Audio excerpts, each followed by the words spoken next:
Welcome, I'm Mick, an ordinary lad, and this is Sovereign Warriors.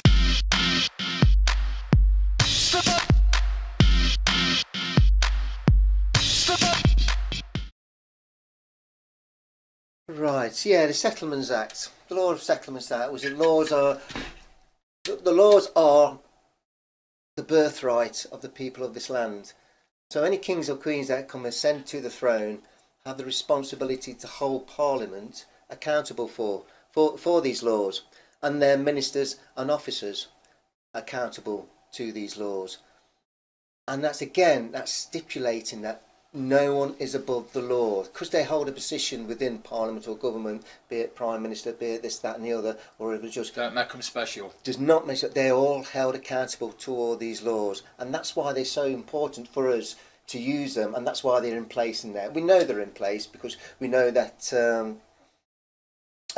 Theresa May, we know that she said that we are governed by consent. We also know that Betty Boothroyd has actually confirmed that the Bill of Rights It's still in power It's still today. in power It's to still in this play day. today. I've seen that. It's in And place. you mentioned Theresa May there, Yes. saying we're run by consent. Yeah. Well, we've actually got a little video which we're about to show you Brilliant. that backs that up. Yes. So Yeah. we can prove that. Yeah, great stuff. In some quarters, one way to take control of the streets pretty quickly is either to use water cannon or to get the army on the streets.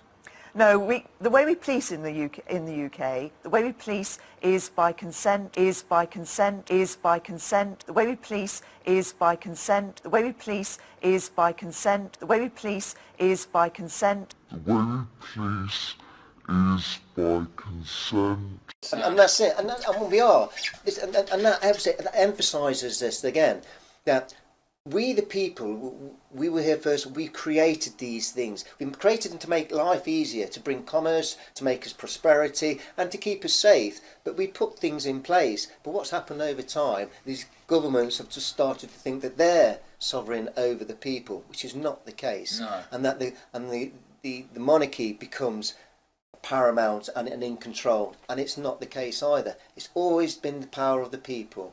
We seem to have lost that, and we seem to be kept within this society, think that they've got authority over us. It's a bit like the Stockholm syndrome. Yeah. You know that you're quite happy with this facade that's been put in front of us. We get protected, we get looked after. Okay, I don't mind paying, but that's fine. It's not the case whatsoever. We have the authority, and we have the rights to impose that authority and to take that tyranny away from us by using these laws. And this is why we're not taught this in school. And Our rights. we was, yeah. I mean, this was taught at our schools many years ago. Say, yeah, that's been a long time ago. And it was taken out, I think, in the 60s, 70s, it was taken out. So, yeah. So I'm getting the gist of this now, and I'm hoping the viewers out there are doing the same, because it's being said in pretty layman's terms, which is good. But what you're actually saying is that Parliament is the monarchy are held accountable for all this. Is that right? Yeah, that's pretty much it. These are all called superior or primary statutes and acts because they can't be repealed, and anything that comes after that cannot then take them away. They stood the test of time, and then they become enshrined into our law. So that's the reason why they're so powerful, and that's why they don't want us to use it. They don't want us to learn these sort of things, because once we start stating this, and it comes into it, and we can actually use them when we go and challenge them.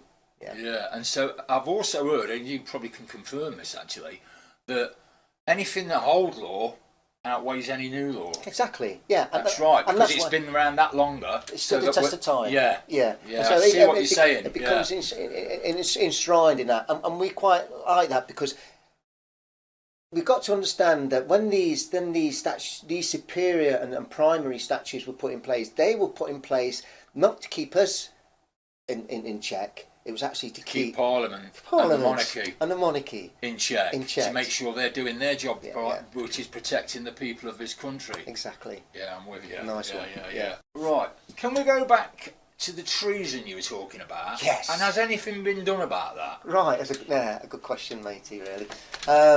The treason. As we know, the treason happened in 1st of January 1973. We're going into the EEC, and that caused treason.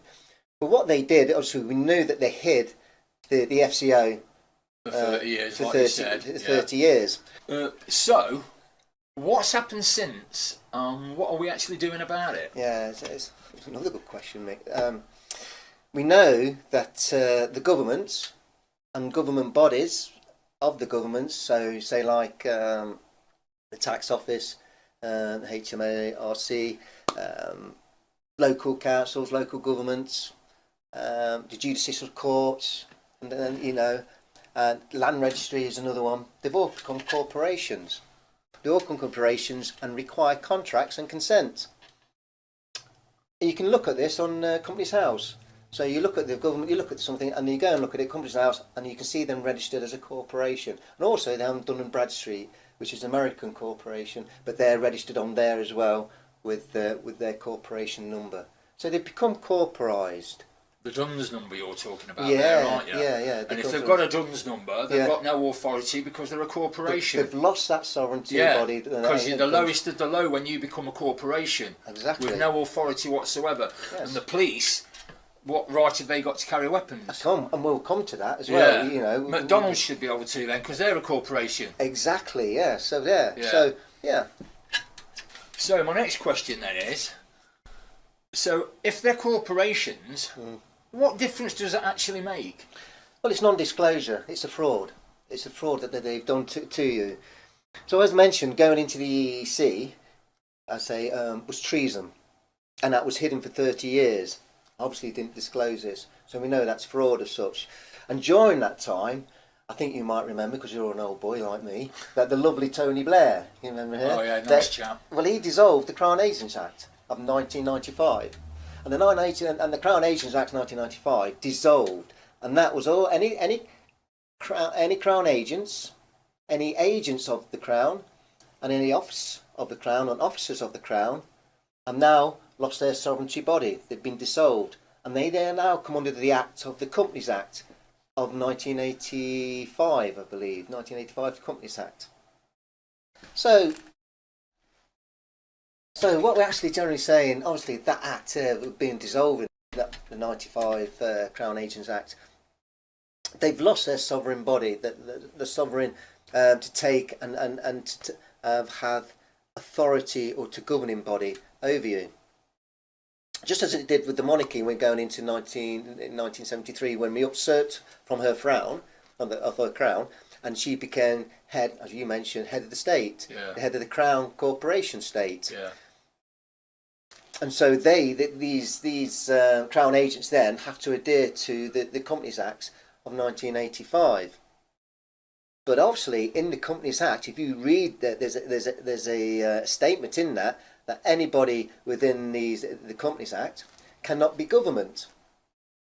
But then you look on to Companies House, where these so-called corporations are registered, and it says government. Yeah. So that's a fraud. PLC. Yeah. So it becomes a fraud. So that's non-disclosure, and they're hiding that in plain sight, really. So we know that the 1995 Crown Agents Act was dissolved, and they losing their sovereign body, but they're not.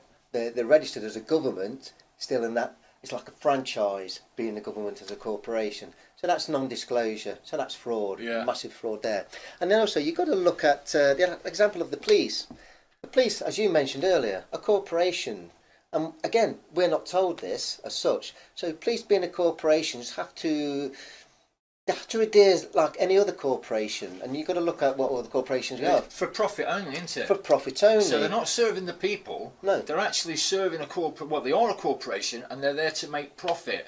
Hence why we're getting all these fines and cameras being stuck up and this, that and the other. Because it's all about raking in money to keep and not protecting the people. Yeah. That's why they don't turn up for a burglary at all. No. If it's a rape, we might not be able to get there till 7 o'clock tonight. Because there's no money in it for them. There's no money. That's what you're whatsoever. saying, basically, isn't it? Generally, that's just it. Yeah. So, if with the police, all police forces now across the country are all being corporised. They're in corporations, and you can find that yourself. They've all got DUNS numbers. And DUNS numbers, and on Companies House. So if that's the case, then they have no more authority than, they say, like an Asda's, a Tesco's, or like a McDonald's. Yeah. They're just a private corporation security firm, which requires contract and consent. Again, full disclosure is not been done there. So in my opinion, that makes them a terrorist organisation. Well, They're a corporation trading as the police. but they act. But they're not the police, are they? No, no. They enforce you. They don't do full disclosure onto you. So they use the colour of law to implement their statutes, legislations, and acts because they are public servants within the public servant realm. They have to then. It's them who have to adhere to the legislations and statutes and acts Because they're a it's- corporation. Because they're a corporation and they have to serve it. And because corporations are man-made, these agents took a title up of this man-made corporation. That lowers their jurisdiction and authority because we've always stayed as man and woman. Yeah. So man and woman then has authority over that. So this is why they try and entrap you for a consent of a contract, maybe by tacit agreement or acquiescence, but they try and force you to that. And we've forgotten about that. So all we need to do is just realise our power as sovereign men and women, that we've got the authority over there. And if there's no crime, if there's no victim, there's no crime. And there's no crime, you haven't done it, they can't hold you accountable for. But they don't do that. They try and stipulate these statutes, legislations and acts for fines, and as you said there, for profit, because that's what they are. Companies are for profit. And you have to give your consent for Yeah, any of that. every time. And I mean as an individual, not collective. No, that's right. Yeah. Every time. I mean, Yeah. they try and get it around it by saying the voting side of things. We know that the voting's corrupt. It's so obvious out there. You can look that up for yourself. But when you vote, you press you give a cross. Well, that makes you an imbecile, basically, the cross, because you're an inadequate to write or name, and you're giving up all your authority, and that someone can then voice your choices and Does opinions. it also mean you're dead? No, it's pretty much yeah. Yeah. You're pretty much yourself. You're dead there. You haven't got a voice, Yeah. and you're giving that choice up for the voting. Again, this full disclosure has not been countable for you and not been mentioned to us at all. Yeah.